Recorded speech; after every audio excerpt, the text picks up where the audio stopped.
العالمین نہایتی محترم و مکرم حاضرین سامعین، سورہ شورا کی آیت نمبر 23 کا ایک حصہ آپ کی خدمت میں تلاوت کرنے کا شرف حاصل کیا۔ پروردگار عالم ارشاد فرماتے ہیں، کل اے میرے محبوب مکرم، اے نبی آخر الزماں صلی اللہ علیہ وسلم، کل آپ فرما دیں، اپنے غلاموں سے فرما دیں، اپنے صحابہ سے فرما دیں، اپنی امتیوں سے فرما دیں، لا اسألکم علیہ اجرا، میں جو دین کی خدمت تمہارے لیے کر رہا ہوں، اللہ کا پیغام تم تک پہنچا رہا ہوں اور قرآن و سنت تمہارے سامنے پیش کر رہا ہوں، آپ فرما دیں لا اسألکم علیہ اجرا، اس پر میں تم سے کسی قسم کا کوئی اجر نہیں مانگتا، کسی قسم کا کوئی اجر نہیں چاہتا، الا المودۃ فی القربی، سوائے اپنے اہل بیت کی محبت کے۔ اہل قربا کسے کہتے ہیں؟ قریبی رشتہ دار، اہل بیت۔ سبحان اللہ۔ تو اللہ رب العالمین خود ارشاد فرما رہے ہیں کہ اے میرے محبوب صلی اللہ علیہ وسلم، اپنے امتیوں کو بتا دو، اپنی امت کو، اپنے غلاموں کو بتا دو کہ میرا تجھ سے کوئی مطالبہ نہیں، ایک مطالبہ ہے، اور وہ یہ کہ الا المودۃ فی القربی، میرے اہل بیت کی محبت جو ہے یہ تمہارے دل میں ہونی چاہیے۔ سرکار علیہ الصلوۃ والسلام ارشاد فرماتے ہیں، اللہم آپ دعا کیا کرتے تھے، ترمذی شریف کی حدیث ہے، سرکار علیہ الصلوۃ والسلام اکثر دعا کیا کرتے تھے، اللہم انی احبہما، حسنین کریمین کے بارے میں، اے پروردگار عالم میں ان دونوں سے محبت کرتا ہوں، میں ان دونوں سے، یعنی آپ نے واضح طور پر بتا دیا کہ حسنین کریمین کی محبت جو ہے وہ سنت رسول اللہ ہے، وہ اللہ کا فرمان بھی ہے اور سنت رسول اللہ بھی ہے۔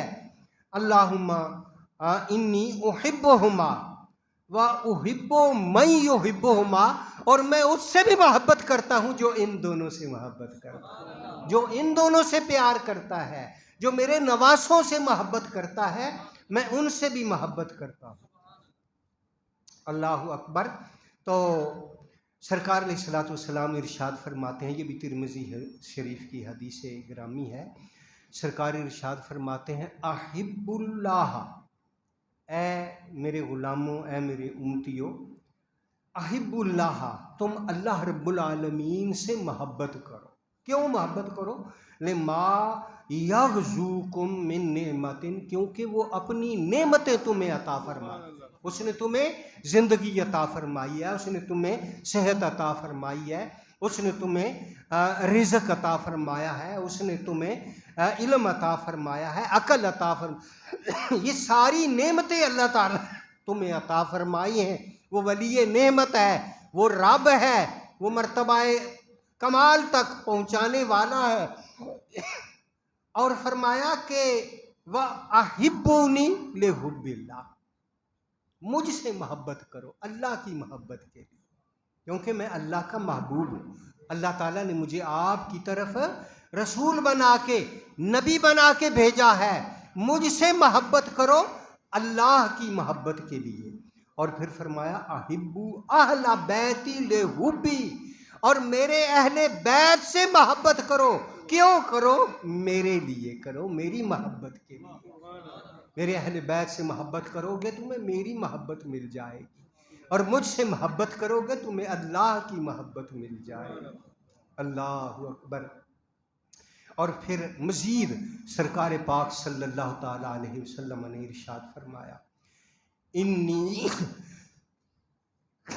انی تارک فیکم، اے میرے غلاموں، اے میری امتیوں، انی تارک فیکم ما ان تمسسکم بہی، کہ میں تم میں ایسی چیزیں چھوڑے جا رہا ہوں، سرکار علیہ السلام نے ارشاد فرمایا میں تو دنیا سے پردہ فرما جاؤں گا، لیکن تمہارے لیے میں ایسی چیزیں چھوڑے جا رہا ہوں، ان تمسسکم، اگر تم ان کو تھامے رہو گے، اگر تم ان کو مضبوطی سے پکڑے رہو گے تو کیا ہے، لن تضلوا بعدی، میرے بعد کبھی گمراہ نہیں ہو۔ راہ ہدایت سرکار نے ارشاد فرمایا، صراط مستقیم سرکار نے ارشاد فرما دیا، فرمایا کہ دو چیزیں ہیں جو تم میں چھوڑے جا رہا ہوں، میرے بعد اگر تم اس کو مضبوطی سے پکڑے رکھو گے تو کبھی گمراہ نہیں ہوگے۔ اور وہ دو کون سی چیزیں ہیں؟ احدہما اعظم من الآخر، ایک چیز جو ہے وہ دوسری سے بھی بڑی ہے، اور وہ کیا ہے؟ کتاب اللہ۔ نمبر ایک تو ہے اللہ کی کتاب، قرآن حکیم، اس کو تم تھامے رکھو گے، اس پر تم عمل کرتے رہو گے، اس کو تم پڑھتے رہو گے، اور اس کے مطابق تم اپنی زندگی کو ڈھالے رہو گے، کبھی گمراہ نہیں ہوگے۔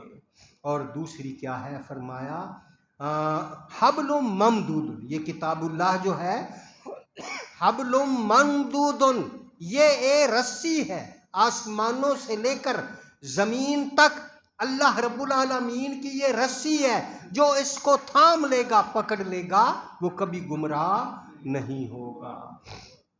اور فرمایا وَإِطْرَتِي اہل بیتی، اور دوسری چیز جس کو آپ تھامے رکھو گے، جن کے نقش قدم پر تم چلتے رہو گے، جن کے ساتھ تم محبت رکھو گے، وہ کیا ہے؟ اطرتی، میری اطرت ہے، میری آل ہے، میری اہل بیت ہے۔ تو اہل بیت کے ساتھ محبت جو ہے یہ ایمان کا حصہ ہے، یہ ہمارے ایمان کا حصہ ہے۔ اہل بیت کے ساتھ محبت ہوگی، حضور کے ساتھ محبت ہوگی، حضور کے ساتھ محبت ہوگی تو اللہ رب العالمین کی محبت کا حق ادا ہوگا۔ حاضرین محترم، حسنین کریمین سرکار پاک صلی اللہ تعالیٰ علیہ وسلم آپ کے ساتھ کتنی محبت کرتے تھے۔ آپ نے یہ احادیث بارہا پڑھی ہے، سنی ہے کہ سرکار علیہ السلام یہ اپنا حضرت ان کو سونگا کرتے تھے، چوما بھی کرتے تھے، محبت کتنی تھی، چوما بھی کرتے تھے، سونگا بھی کرتے تھے۔ کسی نے پوچھا سرکار چومنے کا تو ہمیں سمجھ آتی ہے کہ یہ آپ کے نواسے ہیں، آپ کے جگر گوشے ہیں، آپ کو ان سے بڑی محبت ہے، آپ ان کو چومتے ہیں، سونگنے کی سمجھ نہیں آتی، سونگنے کا یہ فلسفہ کیا ہے؟ سرکار نے ارشاد فرمایا مجھے ان سے جنت کی خوشبو آتی ہے، یہ میرے جنتی پھول ہیں، اس لیے میں ان کو سونگتا ہوں، مجھے ان سے جنت کی خوشبو آتی ہے۔ اور فرمایا کہ الحسن والحسین سیدا شباب اہل الجنہ، جنتی جوانوں کے یہ سردار ہیں۔ اللہ اتنی محبت سرکار علیہ السلام سے، اور ہمیں بھی ارشاد فرمایا کہ ان کے ساتھ محبت کرو۔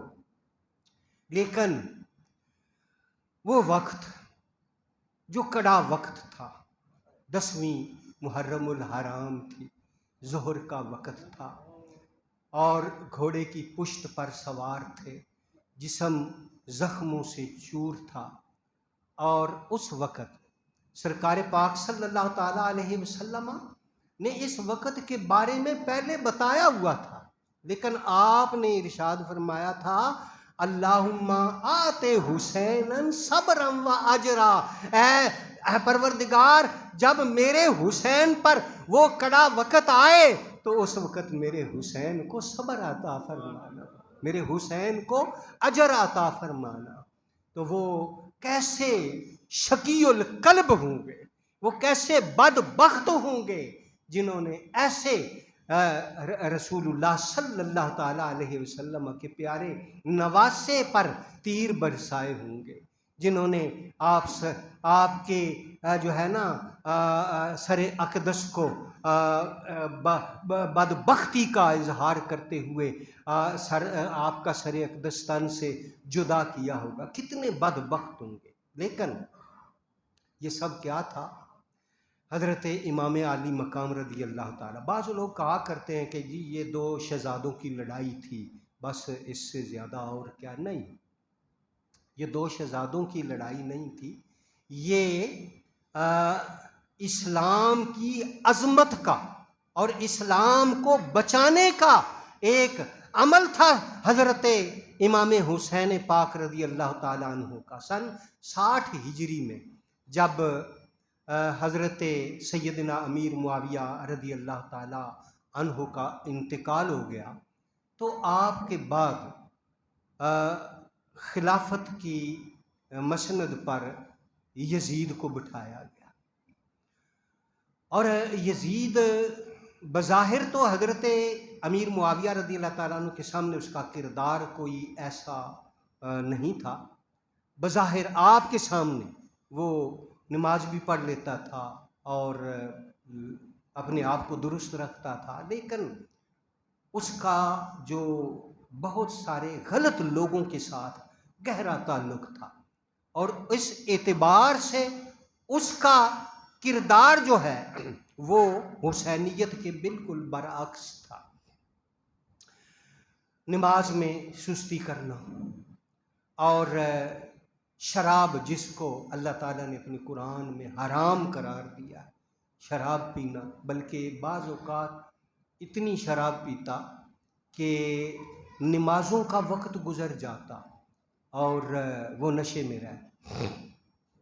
حلال کو، اللہ تعالیٰ کی حلال چیزوں کو حرام اور حرام کردہ چیزوں کو حلال جاننا. تو جب وہ تخت نشین ہوا تو بہت سارے لوگوں نے، وہ اس کے کردار کے بارے میں جانتے تھے، تو بہت سارے لوگوں نے اس کی بیعت کرنے سے انکار کر دیا، اور حضرت سیدنا امام علی مقام رضی اللہ تعالیٰ عنہ سے آپ نے یہ مطالبہ کیا کہ ہم آپ کی بیعت کرنے کو تیار ہیں. لیکن جب اس کے کچھ ایسے اس نے سلسلے شروع کیے کہ حلال چیزوں کو حرام اور حرام کو حلال جو ہے یہ علل اعلان اس کا ارتکاب کرنے لگا، اور حضرت امام علی مقام رضی اللہ تعالیٰ عنہ کے پاس ایسی بہت سارے جو ہے نا بہت ساری چشم دید گواہیاں جو ہیں وہ آپ کے پاس پہنچی، اور جنہوں نے وہ سب کچھ اپنی آنکھوں سے دیکھا تھا وہ صحابہ کرام رضوان اللہ تعالی مجمعین کے فرزندان تھے. جب اس کے بارے میں سنا کہ اس کی اپنا کردار ایسا ہے، تو ایک وفد جو ہے وہ اس کے دربار میں پہنچا، اور انہوں نے اپنی آنکھوں سے جو کچھ دیکھا حضرت امام علی مقام رضی اللہ تعالیٰ عنہ کو آ کر بتایا کہ اے نواسہ رسول، وہ شراب پیتا ہے اور شراب میں مست رہتا ہے، اس کے دربار میں کنجریاں گانے والیاں آ کر گاتی رہتی ہیں، اور وہ بہت ساری حرام چیزوں کا جو ہے وہ ارتکاب کرتا ہے، کتے پالے ہوئے کتوں کے ساتھ کھیلتا رہتا ہے، اس کا یہ کردار ہے. ہمیں تو اس کا کردار دیکھ کر اتنی نفرت ہوئی ہے کہ ہم اس کی بیعت کو ختم کر دیں. اور ادھر یزید نے حضرت امام حسین رضی اللہ تعالیٰ عنہ کی بیعت لینے کے لیے ہر کارے دوڑا دیے، یہاں تک کہ یہ ان کو کہا کہ اگر امام حسین میری بیعت نہ کریں تو ان کو معاذ اللہ قتل کر دیا جائے. ایسے حالات پیدا ہو گئے. تو اس وقت پھر امام علی مقام رضی اللہ تعالیٰ عنہ نے یزید کے خلاف خروج کیا. اللہ، کسی نے پوچھا نا کہ آپ اس وقت میں آپ کیوں جا رہے ہیں؟ آپ نے فرمایا مجھے جانا پڑے گا عظمت اسلام کی خاطر، مجھے جانا پڑے گا حفاظت قرآن کی خاطر. نہیں جاتا تو یہ نانا کا دین جاتا ہے، یہ قرآن جاتا ہے، نانا کا کیا ہے، دین جاتا ہے. تو اس وقت آپ نے اپنا یزید کے خلاف خروج کیا. تو یہ ایک بہت بڑا امت کے لیے بہت بڑا سبق ہے کہ حضرت حضور سیدی فخر السادات قدس سر العزیز ان اشعار میں یہ مختصراً ان اشعار میں پوری جو اپنا شہادت کربلا ہے اس کا پورا فلسفہ جو ہے وہ ان اشعار میں آپ بیان کیا کرتے تھے۔ مجھے اشعار یاد ہے، فرمایا یہ اشعار پڑھا کرتی رہے گی پیش، کرتی ہے پیش اب بھی شہادت حسین کی، آزادی حیات کا یہ سرمدی اصول، آزادی حیات کا یہ سرمدی اصول، سر کٹ کے چڑھ جائے تیرا نیزے کی نوک پر، یہ امام حسین کا یہ پیغام ہے امت مصطفی صلی اللہ تعالی علیہ وسلم کو۔ آپ نے عملی طور پر خاک کربلا پہ اپنا خون جو ہے وہ بہا کر اور اپنے اولاد کو، اپنے عزیزوں کو اللہ کی راہ میں کٹا کر پوری امت کو یہ پیغام دیا، اللہ اکبر، کرتی ہے پیش اب بھی شہادت حسین کی، آزادی حیات کا یہ سرمدی اصول، سر کٹ کے چڑھ جائے تیرا نیزے کی نوک پر، لیکن یزیدیوں کی اطاعت نہ کر قبول، جب بھی یزیدیت سامنے آئے تم یزیدیت کے خلاف کیا ہے جہاد کرو اور حسینیت جو ہے اس کو اپناؤ۔ تو اب دو راستے، ایک ہے حسینیت، حسینیت کیا ہے کہ آخری وقت ہے، زخموں سے جسم جو ہے وہ چور ہے، نیزوں کے زخم ہے، تلواروں کے زخم ہے، اور آپ کا جسم اقدس جو ہے وہ سواری سے نیچے زمین پر آیا، تو اس وقت کون سا وقت تھا؟ یہی جمعہ کا وقت تھا، ظہر کا وقت تھا، تو ظہر کا وقت تھا، تو آپ نے کیا کیا کہ آپ نے کہیں میری ظہر کی نماز قضا نہ ہو جائے، آپ نے اپنا سر اقدس سجدے میں رکھ دیا۔ آخری وقت بھی نماز کا خیال ہے، آخری وقت بھی اللہ کے حکم کا خیال ہے، آخری وقت بھی اپنے نانا کی آنکھوں کی ٹھنڈک نماز کا خیال ہے، یہ حسینیت ہے۔ آخری وقت بھی نماز کو قضا نہیں ہونے دیا، یہ حسینیت اور یہ یزیدیت ہے کہ ہم نماز کی پرواہ ہی نہ کریں۔ اذانوں پہ اذانیں ہوتی جا رہی ہیں، ہم اپنے کاموں میں کیا ہے مصروف رہیں، اور کیا ہے ہم منشیات کے عادی ہوں، ہم تمام جو شریعت کے خلاف چیزیں ہیں ان کا یہ یزیدیت ہے۔ اور حسینیت کیا ہے کہ آخری وقت بھی جو ہے اپنا نماز جو ہے وہ قضا نہ ہو۔ تو حضرات گرامی دو راستے ہیں، امام عالی مقام نے ہمارے سامنے حسینیت کا راستہ جو ہے وہ پیش کیا ہے، اور دوسری طرف یزیدیت ہے جو شریعت کے برخلاف کام کرنا اور حرام چیزوں کا ارتکاب کرنا ہے۔ ہم حسینیت کے علمبردار ہیں، ہم بولو حسینیت کے علمبردار ہیں، ہم یزیدیت کے مخالف ہیں، کیونکہ امام عالی مقام نے یزیدیت کو مقام کربلا میں جو ہے وہ اس کے ساتھ برسرے پیکار ہو کر عظیم قربانی دے کر ہمیں یہ سبق دیا ہے، اے میرے نانا کے دین کے علمبردارو، تم نے حسینیت کو اختیار میرے نانا کے دین پر اس طرح عمل کرنا ہے جس طرح میں نے کر کے دکھایا۔